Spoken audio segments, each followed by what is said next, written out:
But Pastor Bank, Lady Sharon, thank y'all for giving us this place to meet since I don't have the ranch. And Tess told me, she said, this is interesting. She said, now you are not planning to build a big place up here, are you? At the property? She said, because I know you well enough to know that you'll probably go clean off a place down there and build a great big place and then haul everybody out here. And I said, no, I'm too old. It's not going to do that. I'm just going to, 50 acres is not big enough for all of us. You'll just have to come meet us wherever we can. And this year we are right here. And, you know, God has seasons, times. The ranch was a season. Let's all say the ranch was a season. It was a great season. Man, we worked through a lot of foundational stuff. We lost a lot of things and gained a lot of things at the ranch. But we're in a new season now. This understanding of what the kingdom of God is and how we are full of purpose in it is very important. And so I just want to thank you. Come talk to us. Tell us what's on your heart, Pastor. Let's welcome Pastor of this house.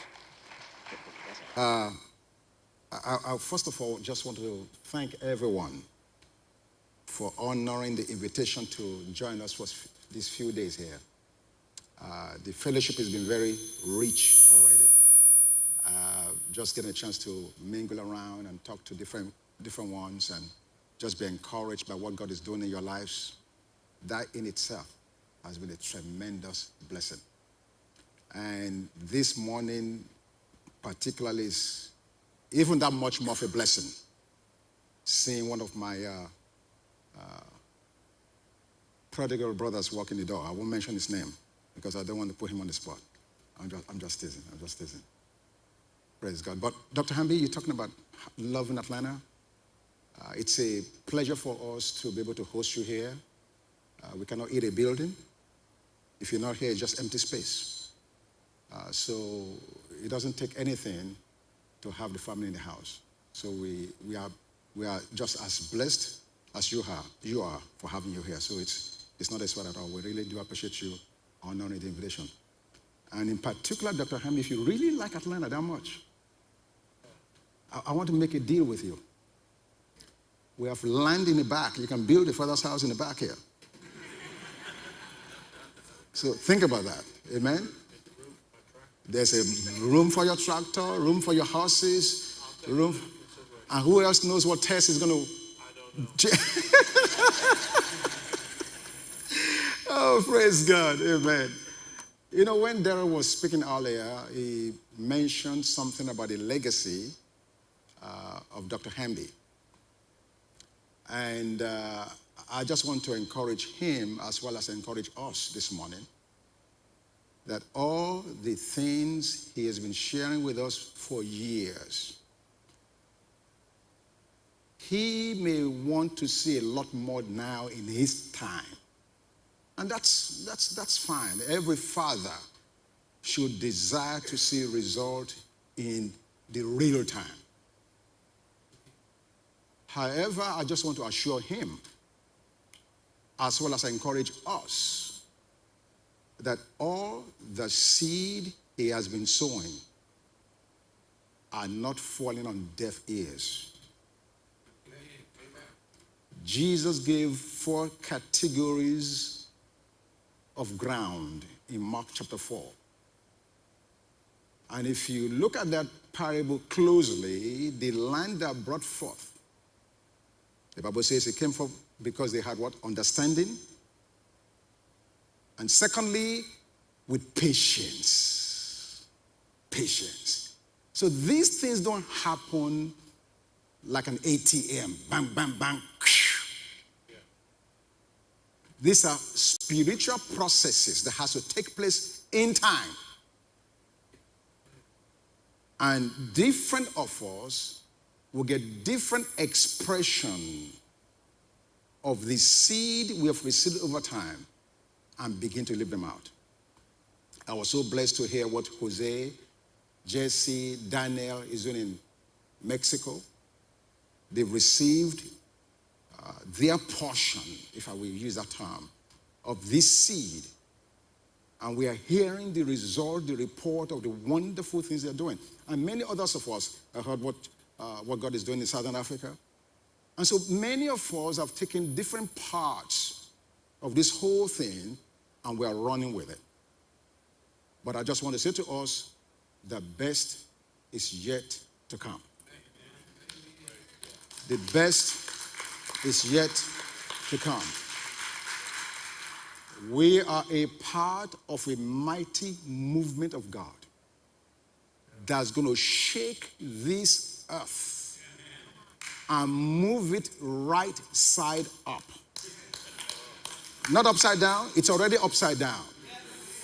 We are going to correct that posture by replacing it and moving it right side up to the glory of God. So, what's happening with us is God gave us a word that is actually birthed out of the message that Dr. Hanby has been preaching for years. That message is what I call the flagship message of all his messages to me. And that's the message on the ministry of the saints. So now, over the past couple of years, God began to deal with us about redefinition of our ministry and our efforts. And so he gave us a word to start what we call the T3 Global Ministry. T as in Tom, 3, Global Ministry. The T3 stands for Train the Trainer. Train the trainers. So our emphasis is not just giving information. I'm 65 years old and I'm already tired of just giving information. Rather, what I want to give is impartation. That's right. Yeah. I want to deposit seed into people who have demonstrated capacity and desire to do something with the seed. Yeah. Now, I don't know, we go to a lot of places and people just like information. They just stack it up. I get this, I get this, I get this, I get this. And they're never intending on doing nothing with it. Those kind of people, I'm not called to them. Maybe other people are called to them, but not me.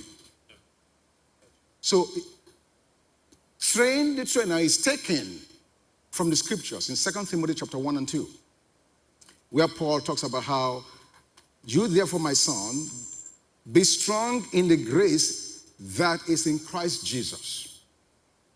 Verse 2, he said, the things you've heard of me, commit to faithful others, who shall be able to teach others also.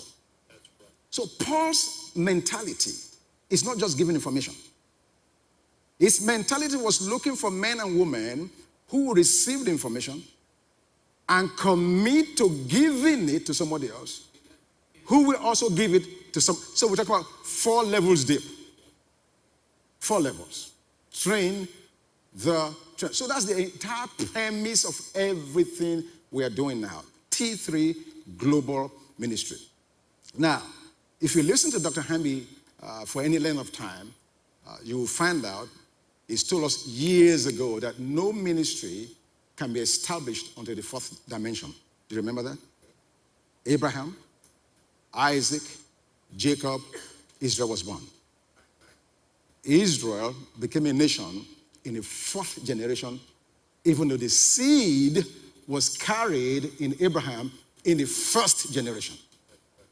But it took a nurturing of that seed through 4 generations to have a permanent and established nation. So the T3 Global is formed around this premise.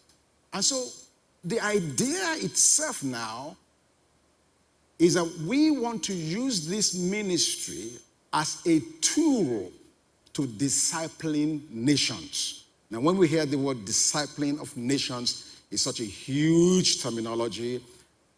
People can easily get lost and say, wow, discipling of nations. Where do you start? What do you say? It's a lot simpler than that.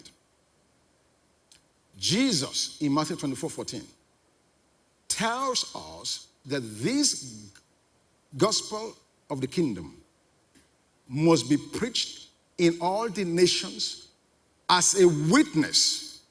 And he said, then shall the end come.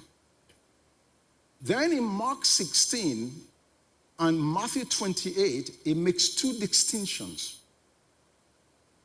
In Mark 16, he said, go preach the gospel to all creation.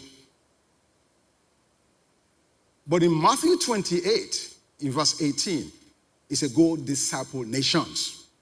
Two totally different things. So on the first part, Jesus emphasizes preaching the gospel to every creature, which determines the quantity of the harvest. Yeah. Preach to every creature, numbers of people. So we have crusades, Hanby, Benin Hinn, and huge, vast numbers of people are at the meetings. They come to the altar and we take the count. 10,000 give their lives to the Lord. 15,000 give their lives to the Lord.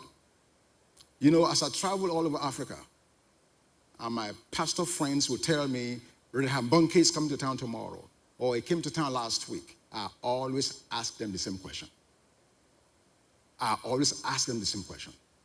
say, after he's gone, Kevin, how would your city be better off? So we have the big billboards, and we make a big noise that 50,000 people made a decision yesterday. Well, if 50,000 people make a decision in this small city, surely we should see the impact. But from crusade after crusade after crusade after crusade, time and time again, I go back to those pastors, go back to those churches, and there's zero impact. Zero impact. Millions of dollars spent, zero impact. We just created dust. We just made a lot of noise. Mark 16. Go preach the gospel to every creature.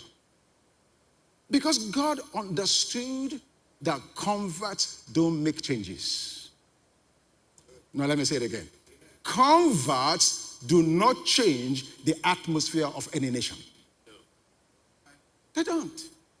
If converts change the nation, Africa, India, all of these places will be much further along. We have them. 5,000 men in a church is Sunday school in Africa. Well, I can take you to churches in Nigeria. Bible studies, 50,000 people. But it does not impact the nation one iota. Why? Because we are nurturing the gospel of salvation in Mark 16. Preach the gospel to every creature. That's the gospel of salvation. Reaching individuals, gospel of salvation. So Jesus balanced that in Matthew 28 and says, make disciples of all nations. Totally different agenda. Now he's not talking about individuals getting born again. Now he's talking about systems, communities, nations coming under the lordship and the kingship of who he is. The landscape in our world will never change as long as we only emphasize the gospel of salvation, Mark 16:15.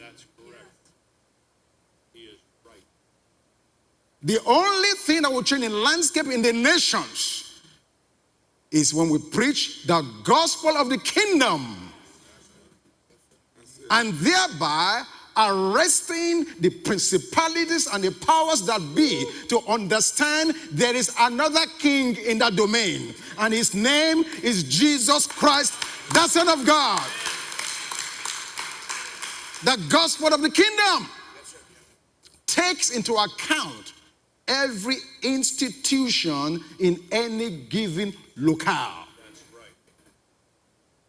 The reason we are where we are in the United States is because we have ministered solely to individuals. The gospel of salvation, you must be born again. And now, understand me, it is an essential message. The gospel of salvation, you must be born again, is a very essential message, but at best is the entry point. It was never intended to be a destination, but an embarkation point.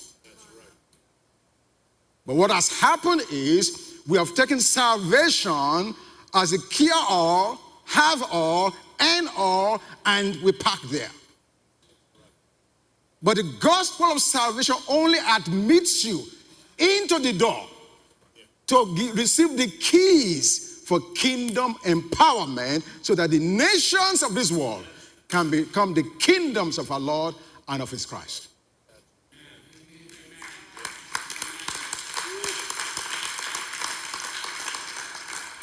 So the message that Jesus preached was the message of the gospel of the kingdom. The message that Apostle Paul preached was the message of the gospel of the kingdom. And for years, that's been the message that Dr. Hanby has given us over and over and over and over.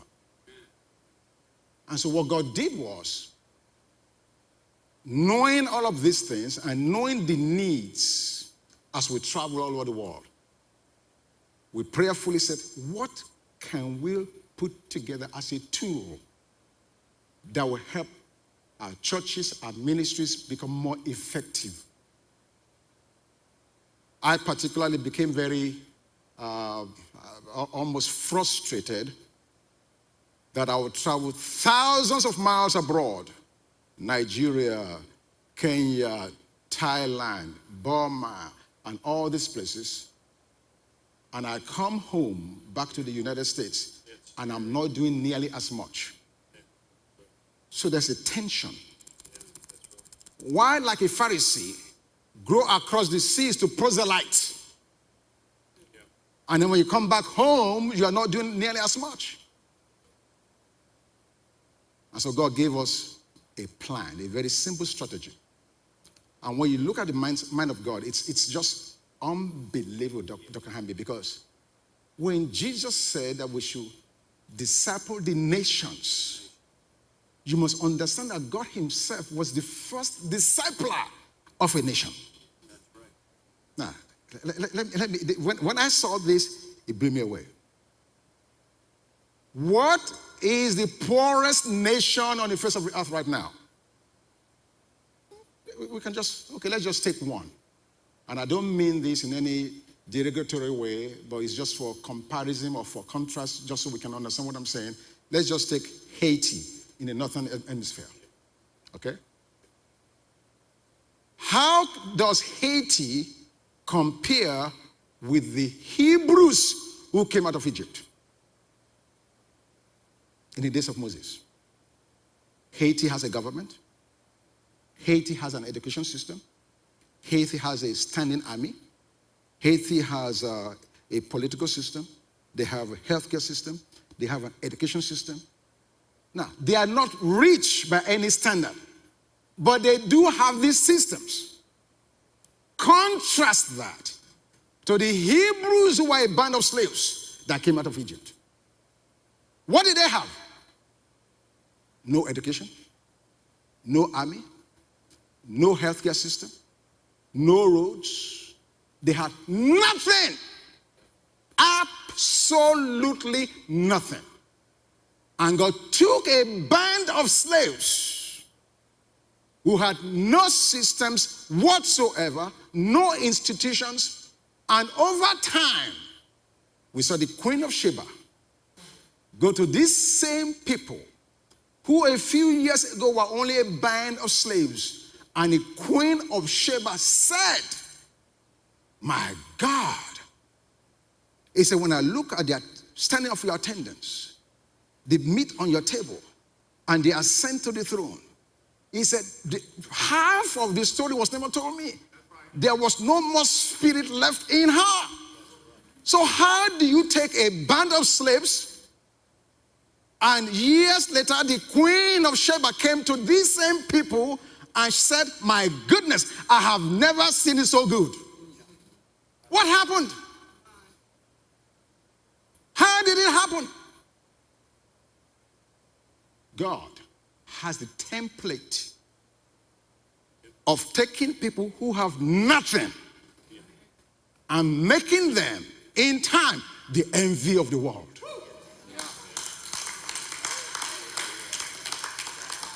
God has the template. And you know the good news? That template is not lost.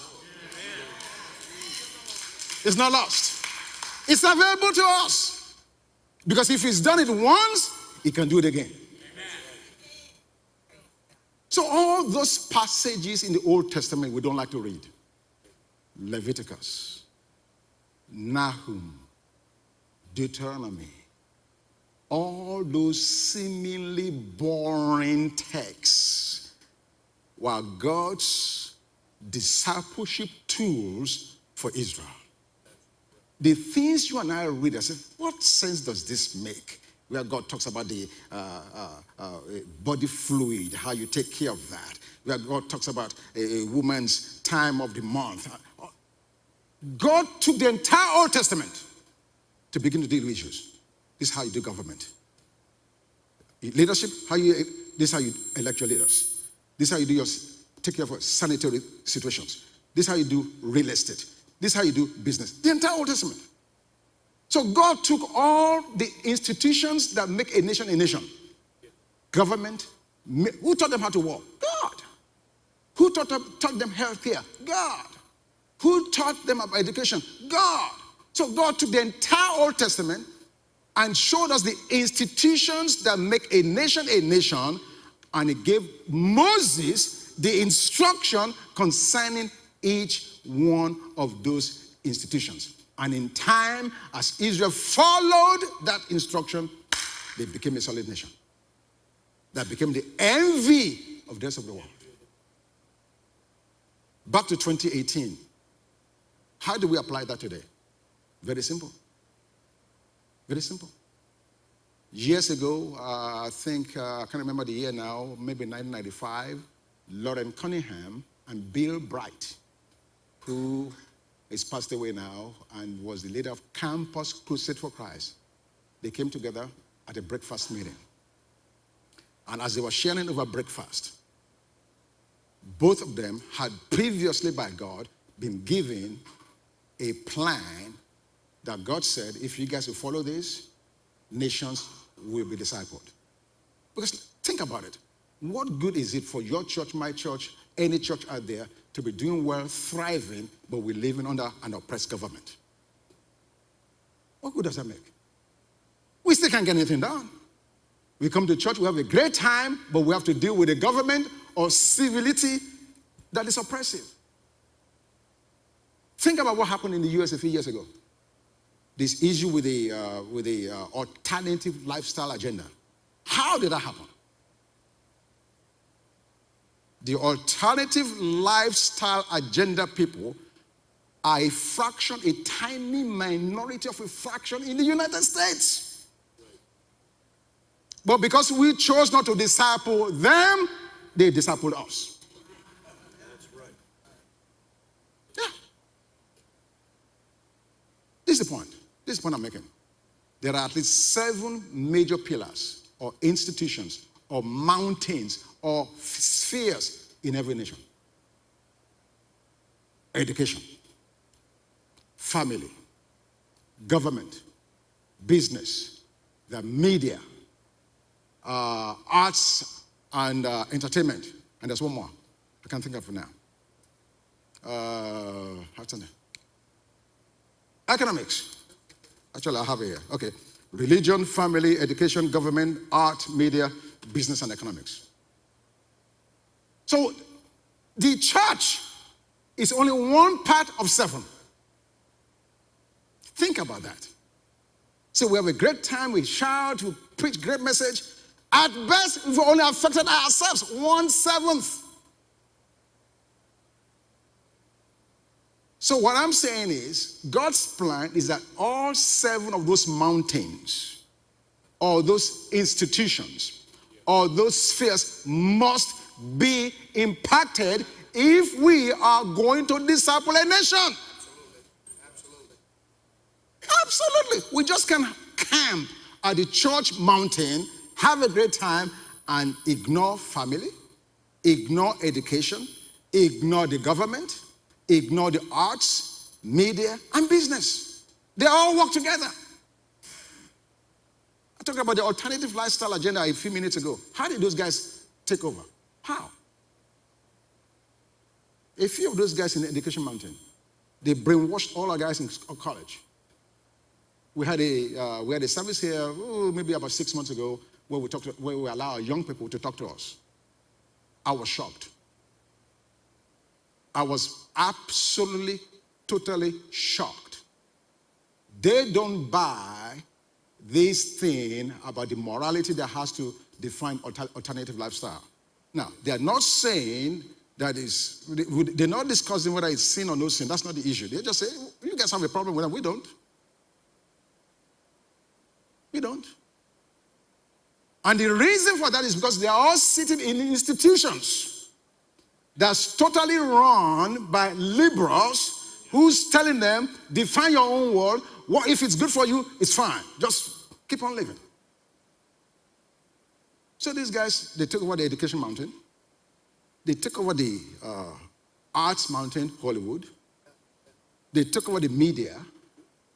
And of course, because our politicians need money for campaign, they say, if you don't say what we want, you won't get any money.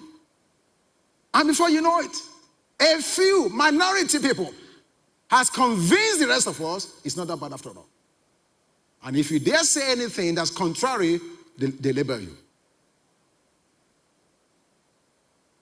It only takes 3 to 5% to control what happens in the mountaintop, to influence an entire mountain. That's why what Daryl is doing in the school is absolutely critical. Yeah.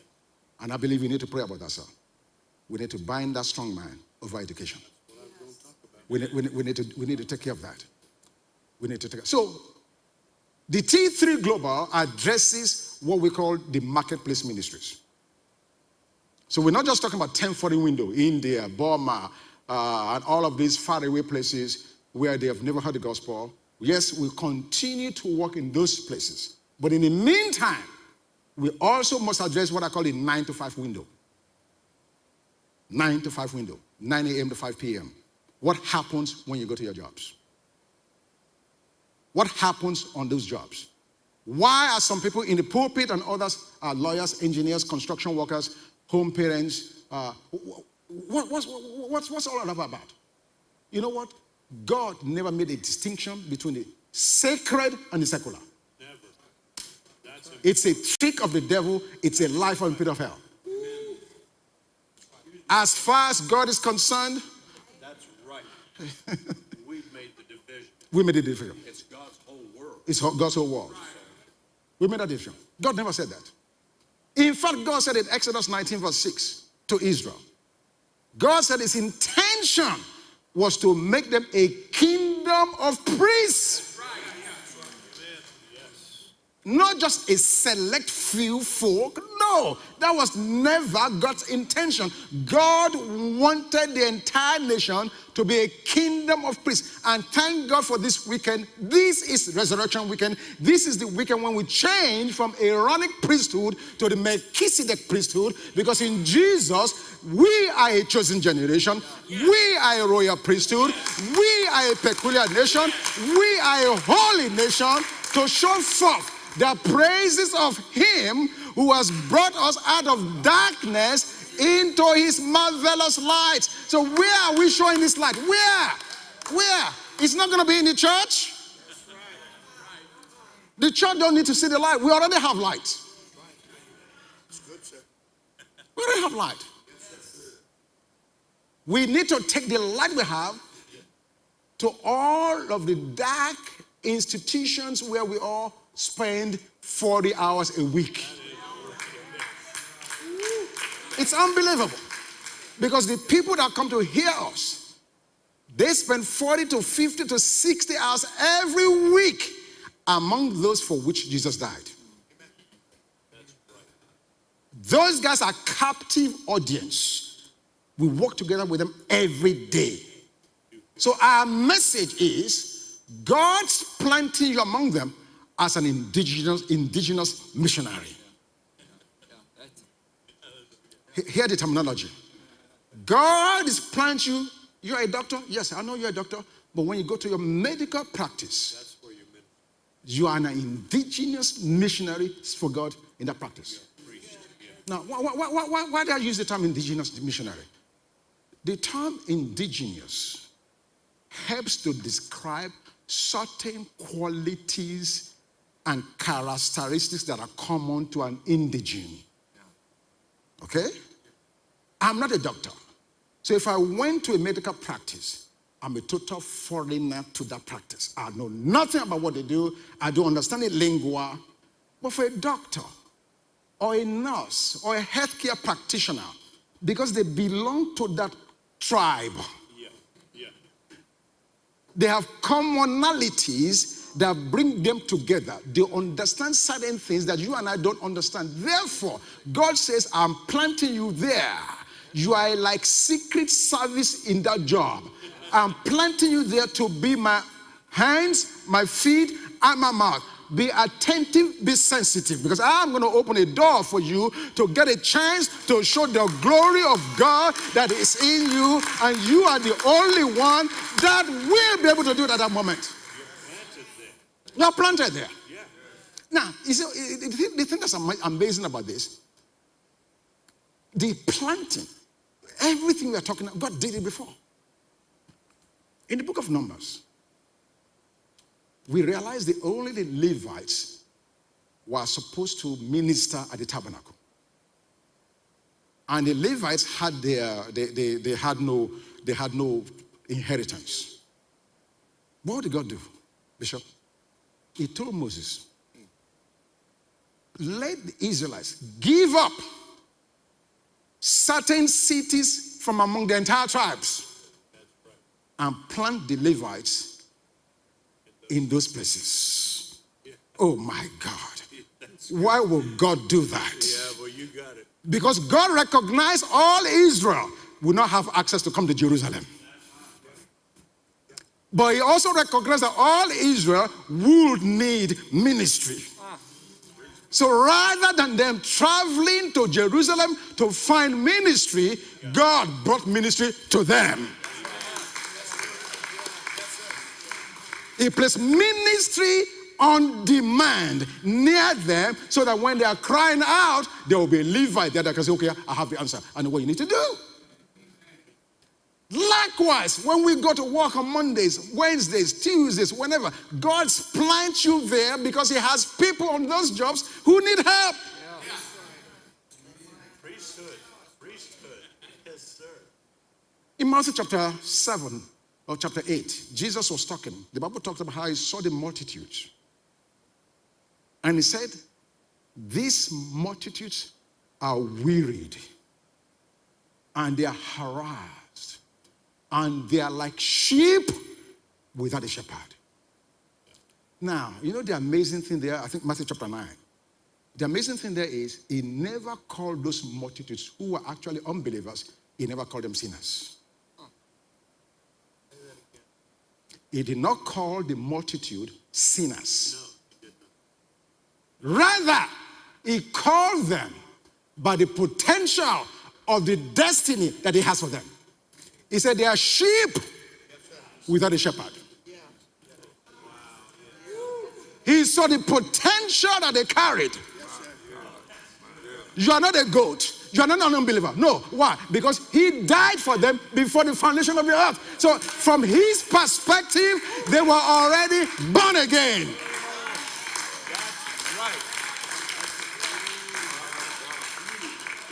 The problem was they needed a shepherd, a guide, somebody to guide them to the destiny that God created for them.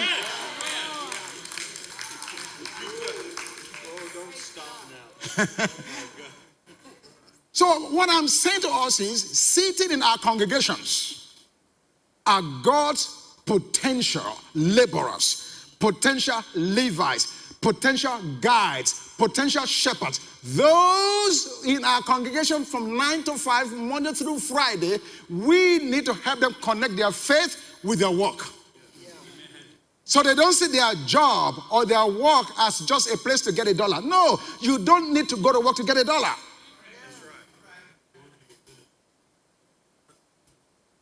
We need to help them understand that when they go to work, they are going to do ministry. They must change their mindset. There must be a new paradigm. They must see their jobs as platforms and opportunities to glorify God. They must see it like that. Because that's God's plan. Just as He planted the Levites in those cities, even so, He's planted us now. And we see the beautiful example of that in the book of Acts. The Ethiopian eunuch heard about Jesus in his hometown in Ethiopia. Came to Jerusalem, we are told, for to worship. But somehow, he got to Jerusalem, and the tradition of the church, he could not get into it. And he went to church and was leaving church discouraged. I said, oh wow, the hype was too much. It's not really what I think. And was taking that bad report back to Ethiopia. And God said, no, I've got to intercept this thing. I can't allow this man to go back not touched. What did God do? He arrested Philip and took him to the desert.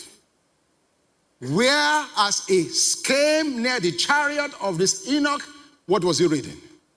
Enoch was reading the passage about who will, he asked a question, who will declare his generation?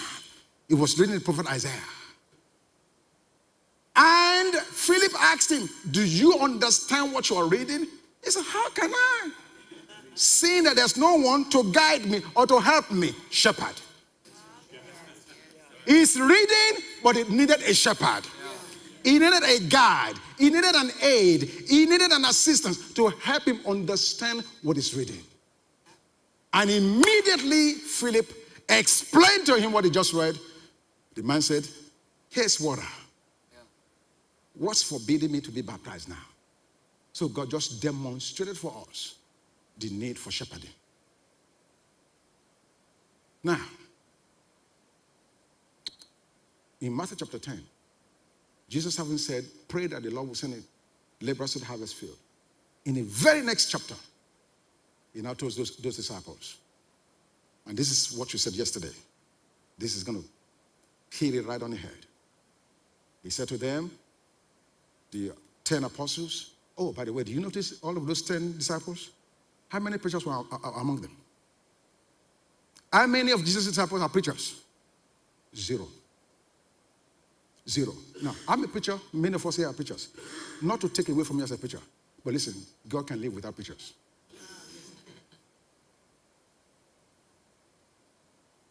You didn't hear me.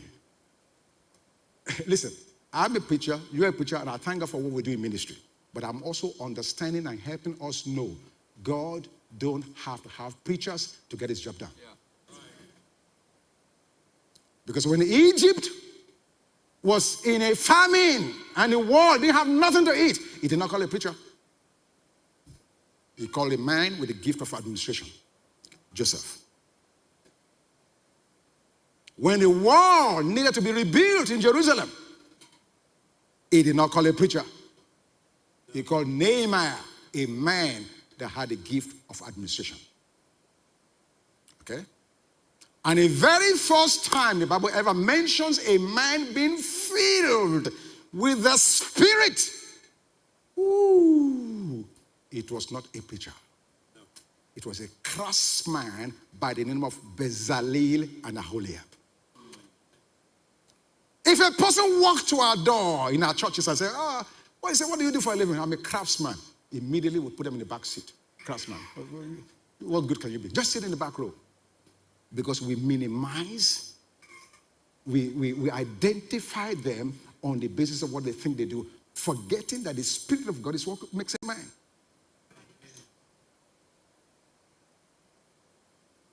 So, where was I?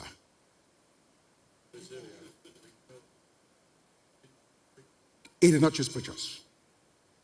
He told them, go. Now, this is amazing for me. He said to them, go to the lost sheep of the house of Israel. Now, remember, his goal is to reach the world. God's goal, Jesus' goal, is to reach the world. And yet, when he was given the charge or the strategy to accomplish reaching the world, he said to them, go. First of all, he said to them, don't go to the Samaritans. Specifically. But Jesus, you love Samaritans. You want to reach them. No, I know, I love them. I know them. But in order to reach them, first you need to omit them. Don't go to the Gentiles. Don't go to the Samaritans. But go to the lost sheep of the house of Israel. Sir, that's what you've been doing. God sent you to the church. The lost sheep. They are sheep, but they are lost at the same time. Oh, no, you're not getting this. The word lost and sheep is oxymoron. They don't belong together. You cannot be a sheep and be lost at the same time. But Jesus is not saying that. He knows what he's saying. What he's saying is, yes, they are sheep. They are born again, but they are packed. These born again people do not understand or see beyond their salvation. They've taken their salvation as a destination. They have not understood the purpose of God. They don't understand the vision of God. They don't understand the heart of God. They are not walking with God. So go first to the church, because the church is where the raw materials, the church is holding my people. The church has the people that I need to be equipped, to be trained, so that now we can go and reach the world.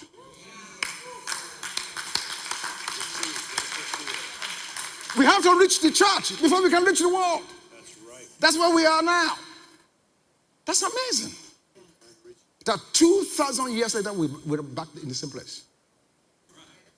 Because if we don't reach the church and awaken the church to her responsibility, we are still going to be naming it, claiming it, framing it. So the church needs to be trained, needs to be quickened to its responsibility to fulfilling the heart of God. So the T3 Global, it's all about this. And so I don't have time. I'm going to sit down now, but we put together all kinds of training manuals.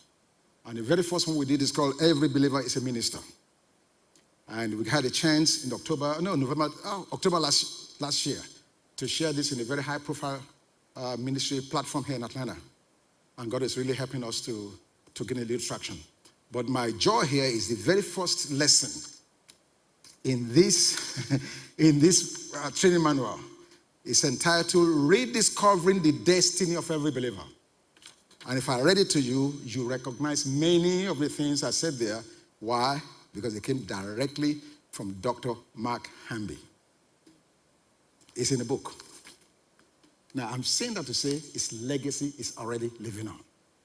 It's living through your lives. It's living through your lives. It's living through your life. It's living through what it's doing in Mexico. It's living through what you're doing, Bishop. So it's already begun.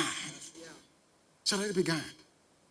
And we just want to thank God for how God has, because the first time he brought this message was 48 years ago. But I only heard it, I believe, in 2009 when he did the book. When he did the message, There's a Voice Behind Me. And even back then, did not understand how all of that comes together. And just in this last year, we finally found our own niche within the vision. And so my prayer for every one of us is that God will fine-tune what we've been hearing over the years. And we as sons in the house will find which portion of this bigger picture belongs to us. And we'll take that. We all won't do the same thing, but we all will accomplish the same goal. Different platforms, different ministries, different, the message will be the same, but with different expressions. I guess that's what I'm looking for, different expressions. So don't take what you're getting for granted. And if you think you don't understand certain things now, don't worry about it. Because there are many things this man said, it left me scratching my head. I say, oh, wow, what is that about? I'm still scratching my head over many things. But the one I got it. I got it. And I'm trusting God that you will catch us as well. Amen? And if there's any way we can serve you, be a blessing to you, we are available. It's a privilege. It's a pleasure. I thank you for every one of you here. And Dr. Hanby, thank you so much for the time. God bless you. Amen.